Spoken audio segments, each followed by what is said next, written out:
Halo pemirsa Albiruni ID, kembali lagi di channel Albiruni ID. Drama berakhir. Anak-anak, kemasi barang-barang kalian. Kita kembali ke markas.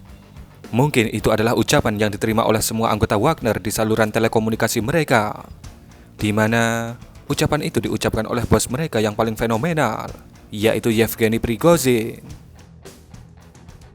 Setelah kemarin, kita saksikan bersama kurang lebih drama 12 jam terjadi di internal Rusia ketika rombongan besar pasukan Wagner menempuh jarak sekitar 800 km untuk menuju Moskow.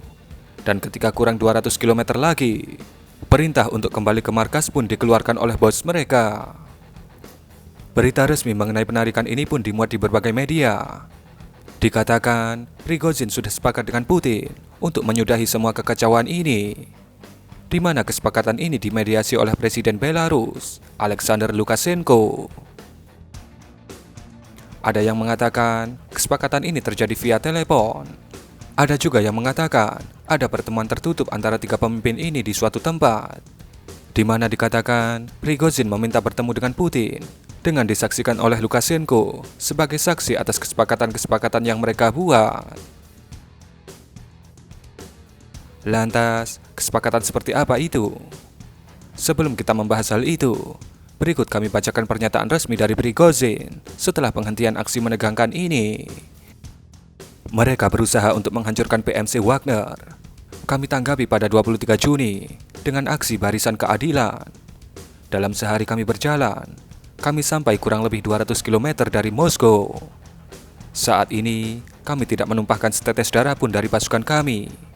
Sekarang saatnya telah tiba, ketika darah mungkin tertumpahkan. Itulah sebabnya, ketika kami memahami tanggung jawab ketika menumpahkan darah orang-orang Rusia di satu sisi, kami kembalikan konvoi kami menuju camp sesuai rencana. Lantas, apa permintaan Prigozhin kepada Putin yang disetujui? Seperti yang kita tahu, tak mungkin orang seperti Prigozhin menghentikan aksinya ketika apa yang dia mau tidak terlaksana. Dan berikut ini adalah permintaan dari Prigozhin kepada Putin. Namun, perlu diingat, ini adalah daftar permintaan berdasarkan data dari pengamat independen, para petinggi Wagner, dan juga para pengamat militer Rusia. Untuk detailnya, sepertinya tidak akan pernah dipublikasikan ke publik, kecuali nanti Prigozhin marah lagi. Permintaan itu adalah 1. Penghapusan semua kasus pidana yang dibebankan kepada Prigozhin oleh Federasi Rusia. 2. Anggota PMC Wagner akan mendapatkan jaminan hukum. Untuk detail lebih lanjut akan didiskusikan. 3. Akan ada nama-nama anggota PMC Wagner yang tidak dapat diganggu-gugat setelah aksi ini berakhir. Permintaan ini kemungkinan untuk melindungi anggota Wagner yang sudah merudal pesawat dan helikopter Rusia dari jeratan hukum. 4. Para anggota Wagner tetap akan menjadi prajurit yang setia kepada panglima tertinggi, yaitu Presiden Putin. Kurang lebih, itulah permintaan utama dari kesepakatan yang dicapai antara keduanya. Tentunya jika ada yang utama, pastinya juga ada permintaan lainnya. Permintaan lainnya, para pengamat mengaitkan dengan unsur politik, yang meliputi pencopotan Shoigu sebagai Menteri Pertahanan, dan juga pencabutan Valery Gerasimov sebagai Panglima Militer Rusia. Dalam pidato yang diterima melalui pesan suara yang tadi sudah kita bacakan, dia mengatakan bahwa kami tidak menumpahkan setetes darah pun dari pasukan kami. Kata pasukan kami di sini mengacu pada pasukan Wagner, tetapi tidak pada pasukan Rusia. Dari data publik atas kejadian spektakuler ini, ada sekitar 7 unit pesawat dan helikopter yang jatuh akibat dari aksi pasukan Wagner, di mana pilot dan kru dari 1 pesawat dan 6 helikopter itu dikabarkan tewas. Ada sekitar 13 pilot Rusia yang tewas akibat aksi dari pasukan Wagner di Provinsi Voronezh kemarin.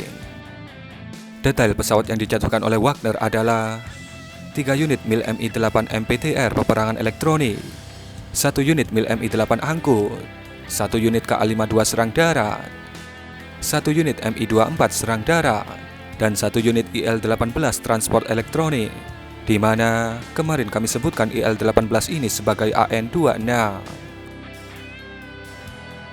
Jadi, dari aksi Wagner kemarin, tidak betul jika tidak ada korban jiwa. Dari sisi Rusia, harus ada 13 pilot yang harus mengakhiri karirnya selamanya.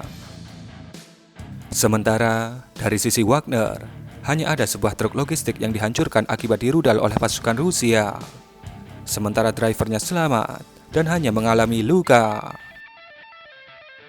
Jatuhnya korban ini tentu membawa konsekuensi bagi kestabilan militer Rusia ke depannya. Walaupun konsekuensi ini sifatnya tak resmi berdasarkan perintah dari institusi. Salah satu konsekuensi yang menurut kami agak fatal adalah Asosiasi Pilot Militer Rusia, yakni meliputi pilot helikopter, jet tempur, dan angkut militer. Dikabarkan tak akan memberikan tembakan bantuan dari udara jika nantinya Wagner akan kembali diturunkan di Ukraina. Hal ini akan mereka lakukan sebagai bentuk solidaritas terhadap teman-teman mereka yang dijatuhkan oleh pasukan Wagner.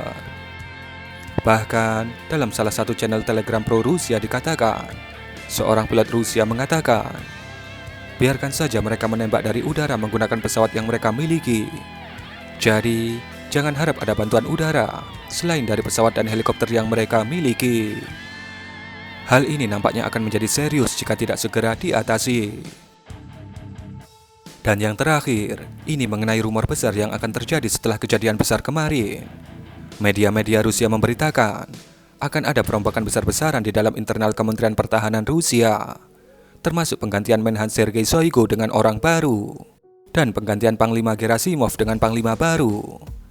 Dikabarkan, hal ini mungkin menjadi permintaan Prigozhin yang tidak dapat dinego oleh Putin. Sementara itu, dari sisi Ukraina, ada hal yang menarik yang dikatakan oleh Zelensky mengenai kejadian ini. Dia mengatakan, seorang pria di Kremlin, dia jelas sangat ketakutan dan mungkin saat ini sedang bersembunyi di suatu tempat. Tidak menunjukkan wajahnya. Saya yakin dia tidak lagi di Moskow.